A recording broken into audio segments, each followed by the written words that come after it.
So far this week, the number one trending story has been the alleged Somali daycare fraud in Minnesota, supposedly exposed by a MAGA influencer, all to the delight of Donald Trump, who is always eager to elevate narratives that fit his racist agenda. But in a turn he didn't see coming, CBS has delivered a brutal fact check, and I have all the details for you next.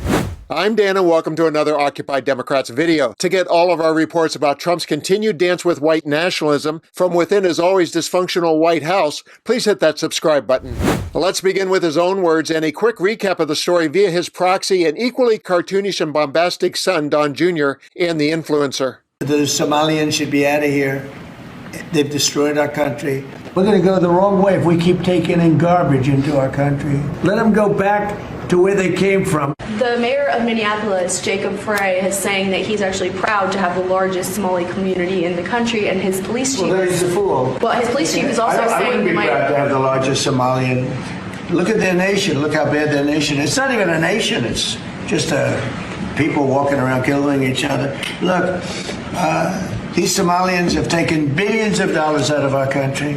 They've taken billions and billions of dollars. I have Nick Shirley, the young citizen journalist who uncovered the Somali, Minnesota daycare fraud scheme that's been costing taxpayers probably billions. So the real question is, when is Tim Walz getting charged? So what's Walz's latest excuse? You guessed it, folks. White supremacy. I think the accountability we want to see happen with this is we do want to see people actually be held criminally for what they've committed. Mm-hmm. If you stole $10 million, you'd be in jail. If I stole $10 million, I'd be in jail. So you got to see where all this other stuff is going so you can uncover what is probably a much larger corruption case than even what you've discovered, which is, again, billions of dollars, in my opinion, probably at least. But it seems like it's going so much further than that. And, it all probably ties back to some sort of Democrat fundraising apparatus where these businesses are then making sure that they're electing the people and the Democrats so they can keep perpetuating these fraudulent policies. And it's just a never-ending vicious cycle.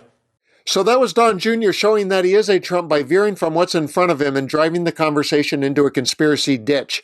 And he mentioned white nationalism as if it can't be adjacent to the story. More about that in a minute. But for now, watch as a CBS journalist pokes holes in the so-called citizen journalist's story. It was really during COVID that fraudsters set up these fake restaurants or sham businesses and health clinics that would provide things like meals to school children or behavioral health services or housing to people with addiction. And because during COVID you didn't have the same checks and balances, you had social distancing, you couldn't have the site visits, you couldn't have the in-person inspections, well, the fraudsters got away with it all and provided the receipts and collected boatloads of cash from us, the taxpayers.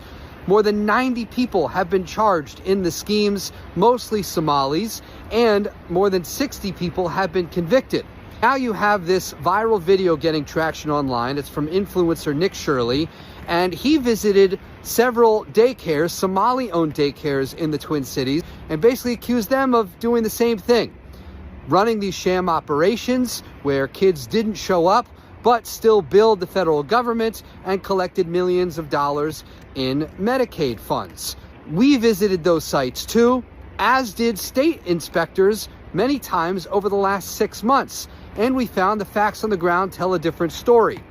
Those daycares, many of them were written up for safety violations, things like maybe busted equipment or staff training issues, but that's not the same as being fraudulent. So it's important to put all of this into context. Granted, fraud is indisputably an issue in Minnesota, and next year it's going to turn up the heat continuously on state officials, including Minnesota Governor Tim Walz, who's running for re-election. And there are 14 programs, Medicaid-funded programs, that are currently under investigation by state and federal government. But childcare is not one of them. Again, this is something we're going to keep following well into next year. Here's what I predict will happen. Some fraud will be discovered and Donald Trump will run with it. He will run over the nuance. He will run from the actual facts, and he will run towards the demonization of another population of color, just like he did against Haitians with... In Springfield, they're eating the dogs, the people that came in, they're eating the cats. Trump's propaganda playbook is not dissimilar to how the Nazis blamed the Jews for Germany's economic crisis and moral decay, presenting them as the cause for virtually every national problem. It's a familiar pattern of reframing what is, exaggerating the truth, fear-mongering, and scapegoating. It's a recipe that is fuel for the white nationalist soul.